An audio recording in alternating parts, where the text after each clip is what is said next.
ಇನ್ನು ಶಿವಮೊಗ್ಗದ ತುಂಗಾ ನದಿ ತಟದಲ್ಲಿ ಅಕ್ರಮ ಮರಳು ದಂಧೆ ಮಿತಿ ಮೀರ್ತಾ ಇದೆ. ಬಹಳ ವರ್ಷಗಳಿಂದ ನಡೀತಾ ಇರುವಂತಹ ದಂಧೆ. ಹಾಗಾಗಿ ಅಧಿಕಾರಿಗಳು ಬರ್ತಾರೆ, ರೈಡ್ ಮಾಡ್ದಂಗೆ ಮಾಡ್ತಾರೆ. ಆ ನಂತರದಲ್ಲಿ ಅದೇನು ಅಡ್ಜಸ್ಟ್ಮೆಂಟ್ ಆಗುತ್ತೋ ಗೊತ್ತಿಲ್ಲ, ಯಥಾ ಪ್ರಕಾರ ಮುಂದುವರ್ಕೊಂಡು ಹೋಗುತ್ತೆ.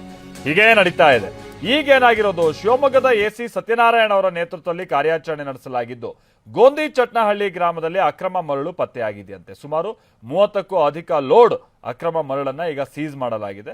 ಅಂದಾಜು 4 ಲಕ್ಷ ರೂಪಾಯಿ ಮೌಲ್ಯದ ಅಕ್ರಮ ಮರಳು ಜಪ್ತಿಯಾಗಿದೆ. ಅಕ್ರಮ ಮರಳು ದಂಧೆಯಲ್ಲಿ ಪ್ರಭಾವಿಗಳು ಶಾಮೀಲಾಗಿದ್ದಾರೆ ಅಂತ ಹೇಳಿ ಗುಮಾನಿ. ಗ್ರಾಮಾಂತರ ಪೊಲೀಸ್ ಠಾಣೆಯಲ್ಲಿ ಕೇಸ್ ದಾಖಲಾಗಿದೆ. ಬಸವರಾಜ್ ನಮ್ಮ ಪ್ರತಿನಿಧಿ ಇದಕ್ಕೆ ಸಂಬಂಧಪಟ್ಟಂಗೆ ವರದಿ ಕೊಟ್ಟಿರೆ, ಬನ್ನಿ ನೋಡ್ಕೊಳ್ಳೋಣ. ಶಿವಮೊಗ್ಗದಲ್ಲಿ ನಿರಂತರವಾಗಿ ಅಕ್ರಮ ಮರಳು ದಂಧೆ ನಡೀತಿದೆ. ನಾವೀಗ ಶಿವಮೊಗ್ಗ ತಾಲೂಕಿನ ಗೊಂದಿ ಚಟ್ನಳ್ಳಿದ್ದೇವೆ. ಈ ಗೊಂದಿ ಚಟ್ನಲ್ಲಿ ನೋಡಬಹುದು ಯಾವ ರೀತಿಯಾಗಿ ಅಕ್ರಮ ಮರಳನ್ನ ಸಂಗ್ರಹಿಸಿದೆ ಅಂತ ಹೇಳಿ ನೋಡಬಹುದು. ಶಿವಮೊಗ್ಗದಿಂದ ಹೋಗುವಂತ ಹೊನ್ನಾಳಿ ರಸ್ತೆ ರಾಜ್ಯ ಹೆದ್ದಾರಿ ಇದು. ರಾಜ್ಯ ಹೆದ್ದಾರಿ ಪಕ್ಕದಲ್ಲೇ ಈ ಒಂದು ಅಕ್ರಮ ಮರಳನ್ನ ಸಂಗ್ರಹಿಸಿಟ್ಟಿದ್ದಾರೆ. ದೊಡ್ಡ ಪ್ರಮಾಣದಲ್ಲಿ ಈ ಮರಳು ಸಂಗ್ರಹಿಸಿದ್ರು. ಹಾಗಾಗಿ ನೋಡಬಹುದು ಯಾವ ರೀತಿ ಅಂದ್ರೆ ಬುದ್ಧಿವಂತಿಕೆ ತೋರಿಸಿದ್ರೆ ಅಕ್ರಮ